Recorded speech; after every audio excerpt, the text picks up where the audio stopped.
Oi pessoal, tudo bem com vocês? Hoje a nossa aula vai ser sobre conjuntos numéricos. Alguns alunos que vão fazer prova ainda essa semana pediram para mim fazer uma aulinha sobre isso, para tirar algumas dúvidas. Então assim, apresentando para vocês os símbolos aqui dos conjuntos numéricos, né?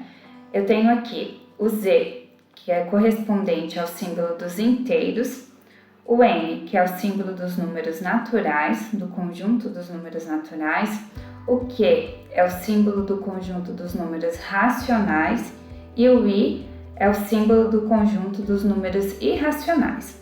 Juntando todos esses números aqui, nós vamos ter o conjunto dos números reais. Então assim, pessoal, o que seriam esses números naturais? Os números naturais é aquela forma natural que você aprendeu a fazer contagem. Lembra das musiquinhas lá da educação infantil? 1, 2, 3 indiozinhos, 4, 5, 6 indiozinhos? Então são esses números, são todos os positivos inteiros ali após o zero, tá? Começa lá no zero e dá sequência ali em todos os números inteiros e positivos. Aqui para os números inteiros, então a gente tem os números, né, inteiros e positivos. Então, por exemplo, a gente tem o 0, 1, 2, 3, né, e até o infinito dos números positivos. Só que nós também temos os números negativos, o -1, -2, enfim, até aqui o infinito dos números negativos. Então, todos os números inteiros, sejam positivos ou negativos, pertencem aqui à classe dos inteiros.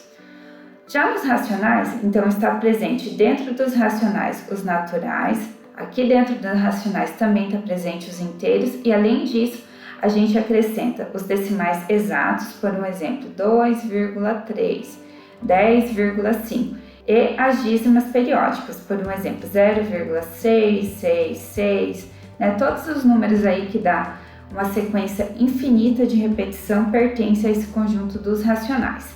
E os irracionais, por um exemplo, é o número π, é o número, a raiz quadrada de 2, por exemplo, que não tem raiz exata, é a raiz quadrada de 3, a raiz quadrada de 37, por exemplo, que também não tem raiz exata. Todos esses números que são dízimas não periódicas fazem parte aqui dos irracionais.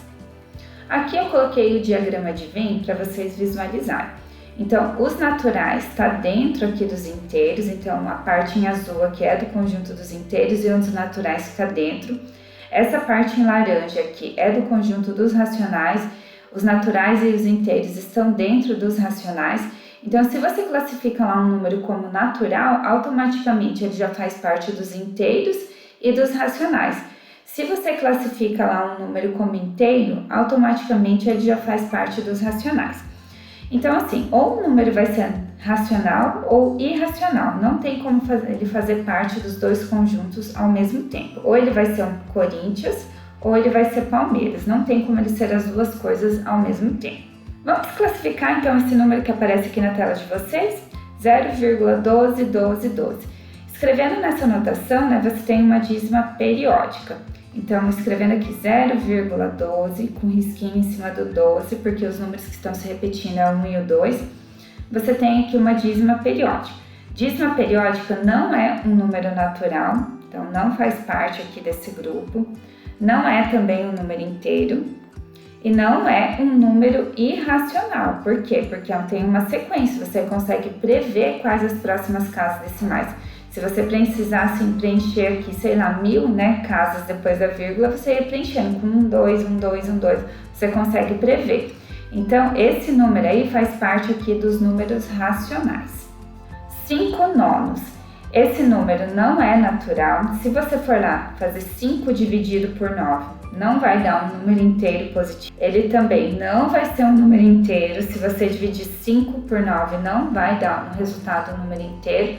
Vamos fazer ali na calculadora quanto que dá 5 dividido por 9? Olha só, 5 dividido por 9 vai dar 0,5555. Cuidem que a calculadora arredonda a última casa decimal, mas isso aqui é uma dízima, tá? Então, deu uma dízima periódica. Dízimas não fazem parte aqui do grupo dos irracionais, então essa dízima está aqui dentro do grupo dos racionais. O número 5. O 5, gente, se você lembrar lá das musiquinhas da educação infantil, 1 elefante, 2 elefantes, 3 elefantes, 4, 5 elefantes. Então, esse número faz parte aqui do grupo dos naturais.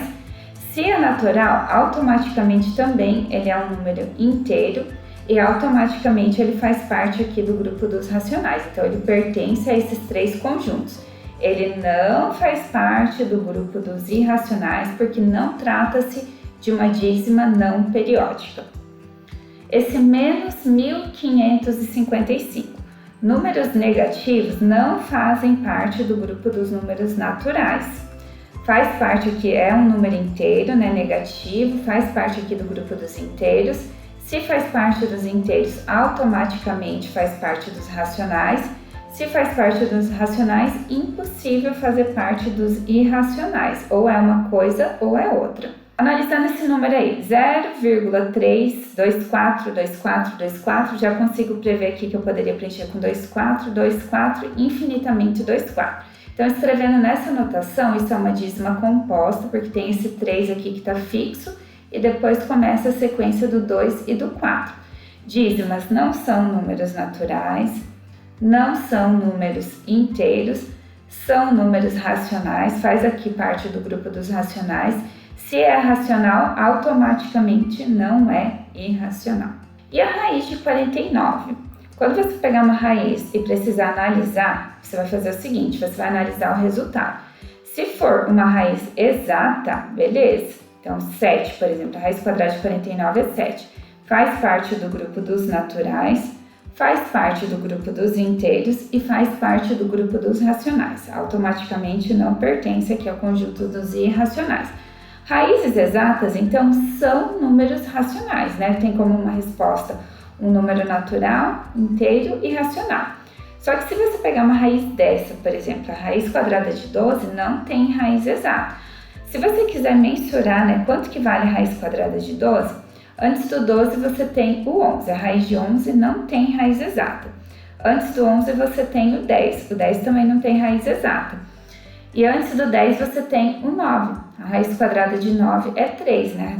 A raiz quadrada de 9 tem raiz exata. Depois do 12 você tem o 13, que não tem raiz, você tem o 14, você tem o 15 e daí a próxima raiz exata seria aqui o 16. Todas essas raízes aqui que eu mencionei, do raiz quadrada de 10 até a raiz quadrada de 15, todas essas raízes são irracionais, então elas fazem parte desse conjunto aqui dos irracionais. Se faz parte desse conjunto, esquece esse, esquece os inteiros e esquece aqui os racionais. Gente, querem deixar uma sugestão de conteúdo para a próxima aula? Deixe aí nos comentários ou me chame lá no WhatsApp e me fale durante as aulas que eu estou à disposição, tá bom? Beijo, até mais!